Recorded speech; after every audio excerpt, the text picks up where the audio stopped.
नमस्कार। हर साल की तरह भारत का केंद्रीय बजट आ चुका है और ये वो दस्तावेज है जो पूरे देश की आर्थिक दिशा तय करता है।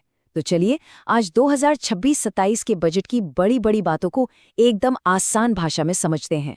हमारा मकसद है कि इस बजट को इतना सरल बनाया जाए कि इसके जो मुख्य बिंदु हैं वो सभी को आसानी से समझ आएं, चाहे कोई इकोनॉमी का एक्सपर्ट हो या ना हो। तो चलिए शुरू करते हैं। तो सबसे पहले आइए बजट के बुनियादी लक्ष्यों पर एक नज़र डालते हैं कि आखिर इसकी नींव क्या है। तो हुआ ये कि 1 फरवरी को हमारी वित्त मंत्री निर्मला सीतारमण जी ने संसद में देश का पूरा आर्थिक लेखा-जोखा पेश किया। अब देखिए, ये सिर्फ एक भाषण नहीं होता, ये आने वाले पूरे साल के लिए देश की आर्थिक दिशा तय करने वाला एक रोड मैप होता है। तो इस बजट का मुख्य मिशन क्या है?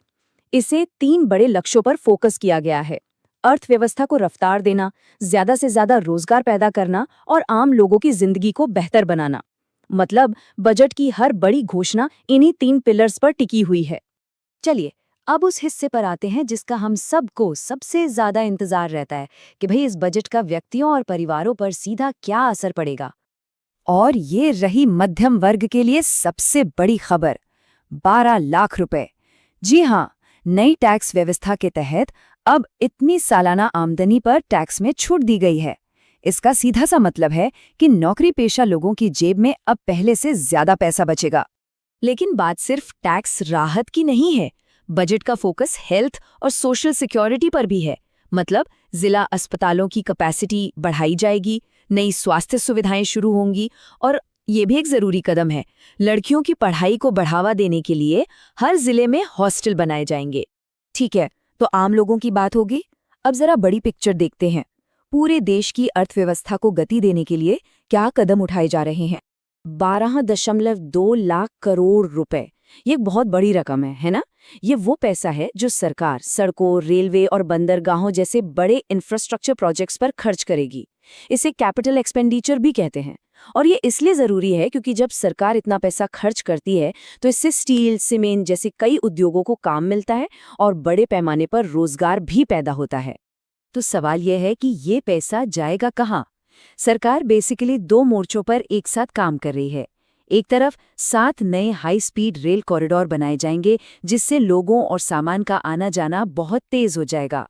दूसरी तरफ 20 नए राष्ट्रीय जलमार्ग, मतलब नदियों के रास्ते व्यापार को सस्ता और आसान बनाया जाएगा। सोचिए, ये देश की कनेक्टिविटी को पूरी तरह बदलने की एक बड़ी योजना है। अब देखिए, आज की इकोनॉमी सिर्फ सड़कों और ट्रेनों से तो नहीं चलती, टेक्नोलॉजी उतनी ही जरूरी है। इसीलिए सेमीकंडक्टर मिशन 2.0 लॉन्च हो रहा है। इसका मकसद क्या है कि जो चिप्स हमारे मोबाइल फोन और लैपटॉप में लगती हैं वो भारत में ही बने। इसके साथ ही नए आइडियाज और रिसर्च को बढ़ावा देने के लिए इनोवेशन पर 20,000 करोड़ रुपए खर्च किए जाएंगे। चलिए अब जरा उन सेक्टर्स पर फोकस करते हैं जिन्हें हमारी अर्थव्यवस्था की रीढ़ की हड्डी माना जाता है, किसान, युवा और छोटे व्यापारी। देखते हैं इनके लिए क्या खास है। किसानों की आर्थिक स्थिति को मजबूत करने के लिए कई कदम उठाए गए हैं। जैसे किसान क्रेडिट कार्ड की लिमिट अब 5 लाख रुपए कर दी गई है। इसका मतलब उन्हें खेती के लिए पहले से ज्यादा कर्ज आसानी से मिल पाएगा।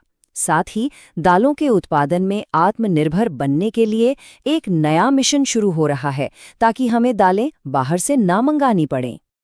अब बात करते हैं छोटे और मध्यम उद्योगों की, यानी MSMEs की। ये देश में रोजगार का सबसे बड़ा जरिया है। इनको बढ़ावा देने के लिए लोन लेने की प्रक्रिया को आसान बनाया जा रहा है और एक नया ग्रोथ फंड भी शुरू किया जा रहा है ताकि इन छोटे बिजनेसेस को बढ़ने के लिए जरूरी पैसा मिल सके।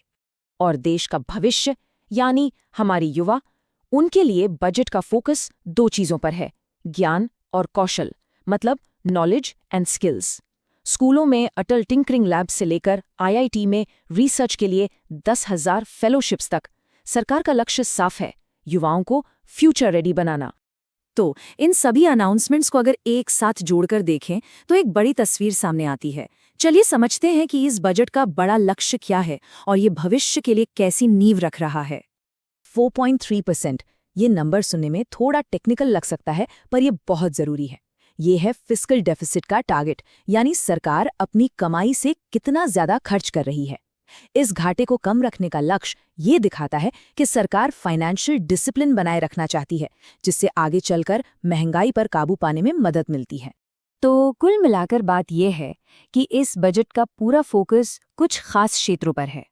इंफ्रास्ट्रक्चर, रोजगार, किसान, मध्यम वर्ग और इन सब के जरिए भारत को एक मजबूत अर्थव्यवस्था बनाना। हर एक घोषणा इसी बड़े लक्ष्य की ओर एक कदम है। और आखिर में ये एक बड़ा सवाल छोड़ जाता है, जिस पर हम सबको सोचना चाहिए कि ये बजट भारत को एक मजबूत अर्थव्यवस्था बनाने की दिशा में कितना कारगर साबित होगा। खैर, इसका जवाब तो आने वाला वक्त ही देगा।